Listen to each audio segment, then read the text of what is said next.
marka waxaan soo firin doonaa section 6.3 waxaan ku qaadan doonaa some extra examples oo ku saabsan memo. waxaan inta ku fiirin doonaa laba example oo ku saabsan memo. bal la fiiri example ugu horeeya wuxuu noqon doonaa temporary office closure. xafiis ayaa rabnaa inaan si kumeel gaar u xirno oo shaqaalaha la ogeysiinaya markaa to all employees from HR department heading kuma ko data headerka data sheegayna wakana markaa laakiin meeshaan kala duwanaa bis office closure for maintenance. xafiiska ayaa si kumeel gaar u xiri doonaa waxaan ku samayn doonaa maintenance, maybe decoration cusub la geli rabaa, alaab cusub la soo dhigi rabaa, marka shaqada marka ma la sii wadi karo in la xiraa markaas. So dear teamkan la hadlaya markaa, please be advised that our office will be closed. xafiiskan wuu xirnaan doonaa on Monday 24th March 2025 for maintenance work. shaqa dayactir ayaa laga samayn doonaa. During this time, inta waqti lagu jiro marka, employees are encouraged to work remotely if possible. qof kasta oo macquul ay u tahay waxaan jeclaan lahaa inuu kasoo shaqeeyo si remote leh if possible. dadka qaar remote ma ku shaqeyn karaan, laakiin dadkii u suurtageli karto shaqadooda waa inay socotaa maalinkaasi, shaqadana ay sii wadaan. Regular office operations will resume on Tuesday 1st April. shaqada waxay dib usoo laaban doontaa maalinkaasi shaqada usoo laaban doontaa. If you have any questions, please reach out to Abdi Ismail. wixii faahfaahin ah ninkaas la xiriir. tusaalaan shaqada ay heshid ma lagu qaban karo qaab remote ah, ama waa lagu qaban karaa laakiin you need extra equipment u baahan tahay, sida kaamera yar u baahan tahay, waxaa u baahan tahay qalab xafiiska yaala oo inaad guriga u qaadatid. So you can discuss with Abdi. ninkaas ayaa kala xiriiri kartaa. Okay, so warka waa iska cadyaaba, aniga waa fahmi waay dhan malii kartid, hadaa fahmayso ninkaas la xiriiraysaa markaa. So this marka waa memo ama ogeysiis yar oo loo dhigay dadka goobta ka wada shaqeeyo, loona sheegay in xafiiska si ku meel gaar loo xiri for maintenance issues ay jira markaa. Okay, another example aan fiirin doonaa remote work policy. dadka ayaa waxaa loo sheegi doonaa shaqaalaha ah in la sameeyay policy cusub oo ku saabsan remote work. qofka asagoo joogo gurigiisa ama magaaladiisa kala isagoo jiro inuu soo shaqeyn karo, uusan ku qasbaneen inuu xafiiska yimaado. marka kana shaqaalaha inaa loo diray warbixintaani, waxaana soo diray xafiiska HR-ka human resource. taariikhdaas way soo diray. subject maxaa waaye updated remote work policy. remote work ayaan remote marka waxaa si asagoo meesha xafiiska ka fog aana joogin soo shaqeeyo. So dear team, we are updating our remote work policy effective Monday 24th March 2025.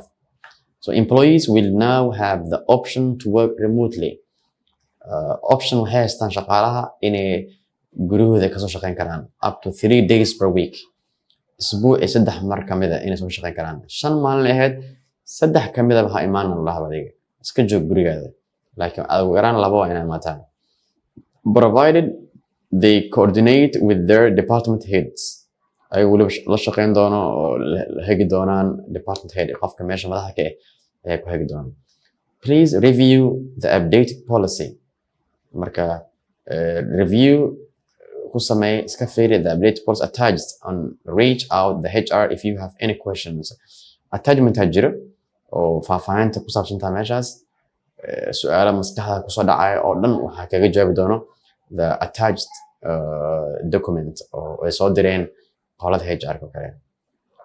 sidaas la mid ah adigana mar walba waxaa samayn kartaa kuwa noocan oo kale ah. marka waa samayn kartaa adigoo raacayo formatkan oo ah the header, the introductions, body and conclusion. Okay, bal hadda aan tijaabino exercise yar ayaan meeshan ku samayn doonaa. Dress code update. exercise-kan adiga laga rabaa. Suppose inaad tahay adiga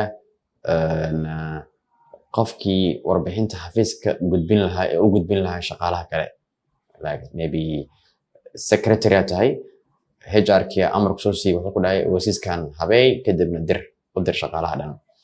So the HR department has updated the dress code policy. dharkii qaabkii loo labisan lahaa ayaa isbedel ku yimid. Now allowing business casual attire, we allow business clothes, casual clothes from Monday to Thursday. Laga bilaabo Monday ilaa Thursday waxaa dadka loo ogolaanayaa inay xiran karaan dharka casual dress, but requiring formal business wear on Fridays. Laakiin maalinka Friday-ga Jumcaha dadka qasab waxaa ku ah inay soo xirtaan formal dress. Marka casual dress iyo formal dress waa fahmi karnaa. Casual dress waxaa iska ah inaad iska soo qaadato fanaanad iska yar, inaad iska soo qaadato kabo furan, waxyaabahaas oo kale. Laakiin formal dress waa inaad soo xirtaa badanaa shaati, gacmo dheer, sarwaal formal dress ah, kabo xiran, sometimes dhexda xiratid, tie xiratid, waxyaabahaas oo kale waxay tahay formal dress. Marka hal maalin ayaa qasab laga dhigay. Maalmaha kalena optional waa iska baashaali kartiin. Write a memo to inform employees of this change. Marka waxaa laga rabaa inaad diyaarisid adigoo iska soo dhigayo qofka xafiiska fadhiyo ogeysiiskaas u samee bal diyaari ogeysiiskaas. Waxaad diyaarinaysaa ogeysiis dhahayo akhyaaray isbedel ayaa ku yimid qaabkii loo labisan jiray maalinka Jumcaha lama ogol labis oo casual dress. Marka informationkaas sii adigoo strategy asiga ahaa soo raacaya markaas. Okay. Bal asla fiirino, here is some suggestion answers oo ku saabsan ogeysiiskaas. Marka ugu horeysa waxaan ka bilaabi jirnay header from all to all employees ay ku socotaa waxayna informationkan idinkaaga socdaa from HR department. The date is 22nd of March 2025. Subject maxaa waaye updated dress code policy. Qaabkii loo labisan jiray ayaa isbedel ku yimid. Marka la hadal marka informationka haddii aan ugu talagalno waa gaabin karnaa intaan. Laakiin marka hore aan fiirino marka dear team, we would like to inform you of an update to the company dress code policy effective date. Marka meeshaan taariikh sheeg maalinkay bilaabanayso. Intaan ugu horeysa marka waxaa loo yaqaanaa intro, introduction. Horta warbixintaani maxay ku saabsan tahay waa. Moving forward, employees are welcome to wear business casual dress. Attire means dress inay xirtaan ayaa loo fasaxay from Monday to Thursday. However, meeshaan marka meesha oo restricted ah. On Fridays, we will revert to the traditional business formal dress. Ayaan u guurnay to maintain a professional environment for client meetings and other business needs. Like maalinkaas marka professional laga dhigay, kulankaas waxaa laga dhigaa dadka lala kulmaayo kale ayaa badanaa lagu aadiyaa maalinkaas. So marka maalinkaas waa in loo ekaadaa xogaa professional dress waa in loo ekaadaa. Please review the updated dress code guidelines. Kullaba guideline jira oo dadka loo qeybiyay labiska maxaa la ogoleen, maxaa la ogol yahay, everything meesha lagu sheegay, which can be found in the employee handbook or in the internal portal. Portalkeena oo gudaha gal hal mar isha soo mari ama attachmentigaas waa fiirin kartaa markaa. If you have any questions wixii su'aal dee qabtid, feel free to reach out to the HR department. Thank you for your cooperations. Marka waa ku mahadsan tahay wada shaqeyntaada. Best regards. So magaca taas ku qoraysaa markaa. Xafiiska uu ka socdana automatically waa ogtahay wuxuu ka socdaa HR department ay ku socdaa. So title-kiisana waa raacsin karaa, waxaa dhigi kartaa HR assistant oo kale ama HR manager oo kale. Ayadana waa samayn kartaa. That's the answer of meemadii qaabkii loogu daray oo dib u samaysay. Haddii lagu dhaho bedel, maybe structure-kan isbedeli doono oo header-kaan. Dear team, meesha tahay dear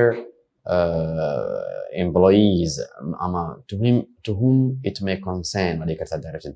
Laakiin marka hore sheegtaba shaqaalaha in loo dirayo qodobadan mar kasta muhiim ayay noo tahay markaas.